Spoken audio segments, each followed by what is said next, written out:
Chemba ya Taifa ya Biashara imetangaza rasmi mabadiliko ya jina, ambapo sasa linatambulika kama Tanzania National Chamber of Commerce TNCC, pamoja na uzinduzi wa logo mpya ya taasisi. Tukio hilo limemuibua afisa biashara wa mkoa wa Dar es Salaam Mheshimiwa Zahoro Hanuna na kueleza mafanikio makubwa yatakayotokana na chemba hiyo ya biashara, ikiwa ni pamoja na kuwafikia wafanyabiashara walio wengi zaidi. Uzinduzi huu wa nembo ya chemba ni kuleta uboreshaji wa kufikia wafanyabiashara wengi nchini Tanzania. Wenzetu mpaka sasa walikuwa wamewafikia wafanyabiashara 30,000, lakini kwa sasa baada ya kuzindua chemba hii inatakiwa wawafikie wafanyabiashara zaidi ya 10,000, na hii inaenda kwenye kila halmashauri, kila wilaya Tanzania bara na visiwani. Na kama mnavyoona chemba hii hapa imeweza kufungua wigo kwa biashara zote. Mwanzoni chemba ilikuwa inazuia baadhi ya biashara kuingia kwenye chemba, ingawa kuna baadhi ya biashara kwa kipindi hicho hazikuwa zimeanzishwa na hazikuwa zimeanza. Kwa mfano kwa kipindi cha nyuma mabenki yalikuwa chini ya serikali, lakini kwa sasa kuna mabenki ya binafsi, kuna biashara nyingi za binafsi. Kwa hiyo hapa imefunguliwa wigo kwa wafanyabiashara wa mkoa wa Dar es Salaam kuweza kuingia kwenye chemba hii, na hii chemba ndio inaweza kuchukua changamoto za wafanyabiashara na kuzileta kwenye mabaraza ya biashara katika wilaya pamoja na mkoa.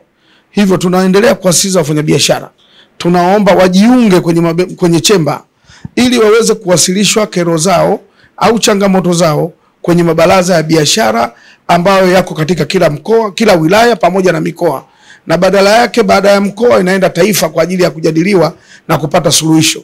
Kwa hiyo wasipuuzie kabisa chemba, wajiunge ili waweze kupata suluhisho ya changamoto zao. Kwa upande wa upatikanaji wa leseni za biashara, Hanuna ameeleza namna zoezi hilo lilivyoboreshwa na kwamba mtu anaweza kupata leseni hata akiwa nyumbani kwake, tofauti na ilivyokuwa hapo awali. Kwenye upande wa leseni za biashara sisi zoezi kulikuwa na mifumo mipya ambayo sasa hivi imeshafahamika. Sasa hivi uchukuaji wa leseni ya biashara, unachukua leseni yako ya biashara ukiwa nyumbani kwa kutumia simu yako ya mkononi. Ni wewe kuwa na vile vielelezo vinavyotakiwa, kuwa na TIN namba yako, kuwa na tax clearance, mkataba wa pango.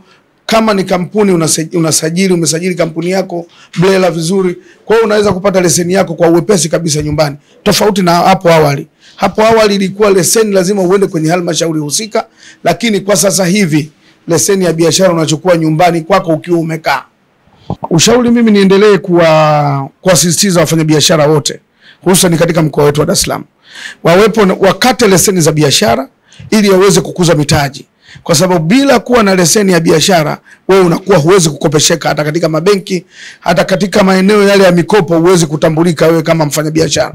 Kwa sababu tunaamini leseni ya biashara ndio utambulisho wa mfanyabiashara kwamba wewe ni mfanyabiashara, kama ilivyokuwa leseni ya gari, ukiwa nayo ndio unaendesha gari. Leseni ya biashara ndio inayoendesha biashara na ndio inaweza kutambulika na mabenki ili kuweza kuongeza mitaji na kukuza mitaji. Kwa hiyo tunaendelea kuwahamasisha wafanyabiashara wote wakate leseni za biashara zao ili waweze kukuza mitaji, lakini pia waweze kutambulika na biashara zao. Asante sana Mr. Zahoro.